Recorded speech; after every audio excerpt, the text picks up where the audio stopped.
Hello folks, I hope you're doing well today, and this is just a brief episode of Philosophery. For any who know me, you kind of know my theories around language, and it kind of builds on the postmodern theories that, you know, our humans' view of the world is basically constructed through language, you know, and that's how we orientate ourselves in the world. But where the postmodern theorists, a lot of them, Foucault, Derrida, tend to almost say that they're arbitrary and they look for the systems of power within that narratives, and I'm more interested in how we can make them narratives bring us closer to a relationship with the rest of nature. And the phrase "the rest of nature" is kind of key to how I think. But I'll do another episode on that some other time. But I'm here in Norway, and I came here for a little holiday. I came here for a break, but I also find it interesting that Norway is consistently ranked in the top 10 of the happiness index. It has held number one spot a few times, but that's been changing. I think it ranks closer to 7th now or something, which is still a massive place to hold. But so I came here trying to understand what makes them so happy, you know. And it's been interesting. I've talked to a few people, and I've heard about something called the law of Jante. Now, the law of Jante actually comes from a fictional story written some 100 years ago. And it talks about this town. And this town has these rules. And these rules are laws. Say things like, you are not to think you are better than us. You are not to think you are smarter than us. You are not to think that you can teach us anything, etc., etc. Now, I think this town was somewhere in Denmark, but this idea has embedded itself across these Scandinavian countries. So it makes for a kind of conformist society. It's very strange that this came from a fictional story. Now, considering how influenced we all are by the Bible, I think it's not strange, but it is interesting all the same. There's a very much a buy-in culture here, and what I mean by that is, when it comes to progress, when it comes to building things for the good of everybody, there isn't many objections. You know, in Ireland we have a lot of issues with trying to do things progressively towards more environmentally friendly practices, because we have people objecting all the time. That doesn't seem to happen here. People buy into it. And I'm starting to think that comes from this law of Jante being present.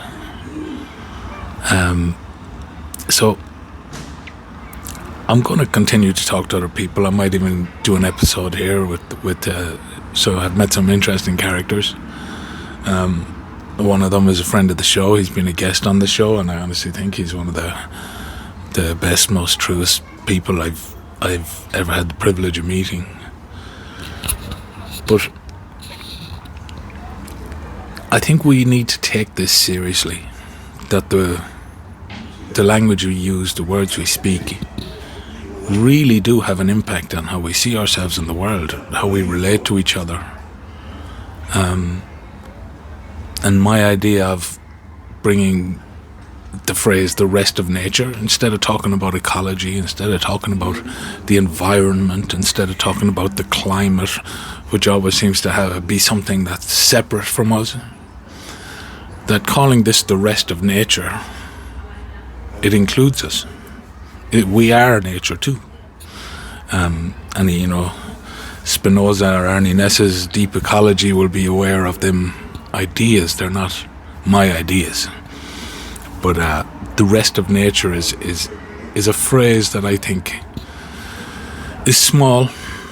It's a small change to our dialect. It's a small change to our conceptualization of the world. But I think it can actually bring us closer to a true relationship with nature and see ourselves as part of nature rather than separate from it, which is causing a lot of problems.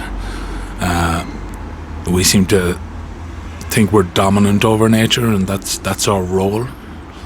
I mean, many of our religions, Judeo-Christian religions, is that the earth is here for us. It's merely material waiting for us to think up some cool goals. You can see this in the ideas of the techno-optimists and the people who think that going to Mars can somehow be helpful. That we use the resources of this planet, which we are a part of, to go to a dead planet.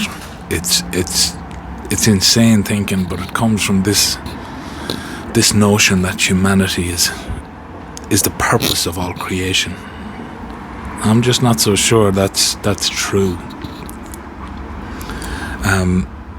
But yeah, this place is interesting. And another thing I've found here, that Norway is one of the richest countries in the world per head of population. And they've got this super environmentally friendly city. And I've been riding around on these scooters. It's literally the best way to get around this place. I'm absolutely loving them. But the whole city is built for them. It's built around this kind of accessibility for this way of moving. And my hometown of Galway has, I think, some of the worst traffic I've ever come across. But we really could learn from a place like Oslo in developing this way of getting around. And for all you people who go, yeah, but there's so much rain in Galway that it wouldn't. Well, Norway and Oslo has some of the most rain there is too, in the world. So, well, in Europe, apparently it rains every 3 days here most of the time. And that creates other problems because it's not raining as much as it once did. And that is actually undermining the foundations of the city itself. That's another topic I should do a piece on, but that's not for now. Now I really want you to think of the law of Jante, and how having this law, how having these concepts in the social fabric have changed how people see themselves, how people relate to each other, how people relate to nature. Now look, there's a lot of problems around these laws of Jante. I'm sure some of you have kind of picked up on it already, that it doesn't promote individualism. It kind of doesn't allow people to think that they're special. Maybe that's a good thing, maybe that's a bad thing, but my point is that it has an impact. A fictional story written many, many years ago has somehow embedded itself in these Scandinavian societies.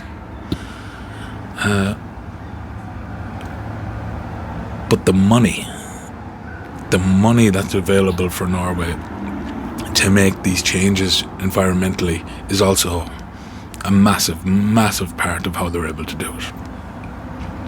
And that money is not available everywhere. Ireland doesn't have that money. Galway doesn't have that money. So I understand that. And the paradox is, most of that money comes from oil and gas. And one of the other massive industries here is salmon. And they're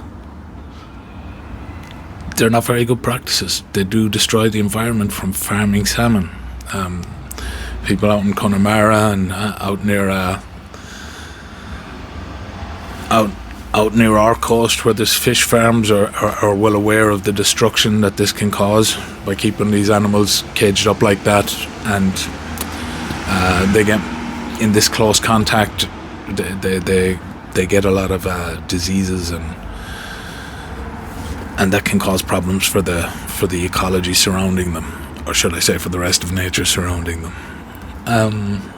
But yeah, so I guess this is just a little update on my thinking.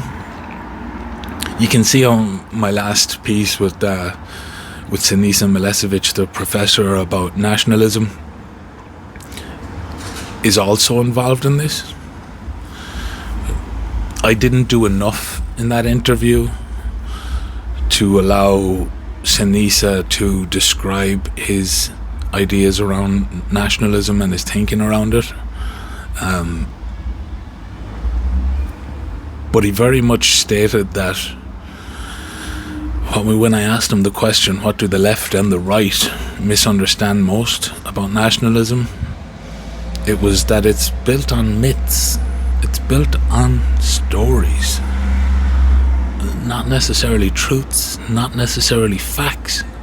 As I like to say, many of these myths and stories, they're decorated with facts. But that doesn't make them entirely factual.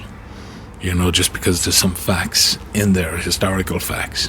We build myths and stories around them, and then we bind ourselves to these stories. So to be Irish is to be part of that story. To be Norwegian is to be part of that story. If you want to understand a little bit more about the law of Jante, or Janteloven, there's a short interview. It's only like 4 minutes long with is his name Anders Skarsgård, the actor, very good actor, but he's on the Late Show with Stephen Colbert, and he talks about the law of Jante, and he talks about how he can't really celebrate his accolades, how he feels almost embarrassed by them. So the awards that he gets, he doesn't put them on show in his home. He doesn't have a trophy cabinet like it's so familiar to the rest of us, and the rest of us all want these accolades so we can show them off. But that's not how they think about it here, because the laws of Jante are present in the story of what it is to be Norwegian, Danish, Finnish, and Swedish. So yeah, there are, I hope, some useful insights, or at least some insights that'll maybe help you reflect on how you think about the world. Do we think about the world as it really is? Or do we view it from the stories we're a part of, from the stories we believe, from the stories we didn't create, at least not as individuals, but they very much guide how we orientate ourselves in the world. And rather than, as the postmodernists would kind of deconstruct it, I think there's usefulness in it. I think what Sinisa's point as well about nationalism is that it's presence. It's whether it's good or bad, or useful or not, it's present, and it's not going anywhere. But I think we can shape these stories differently, so that we orientate ourselves more closely with the rest of nature. And who knows, we might even stop this apocalypse that seems to be quite inevitable through our misalignment, mistreatment of the rest of nature. So thanks, guys. I'm sure there'll be some more stuff coming up from Norway, from Oslo. So from Oslo, signing off. Thank you very much. This is Philosophery.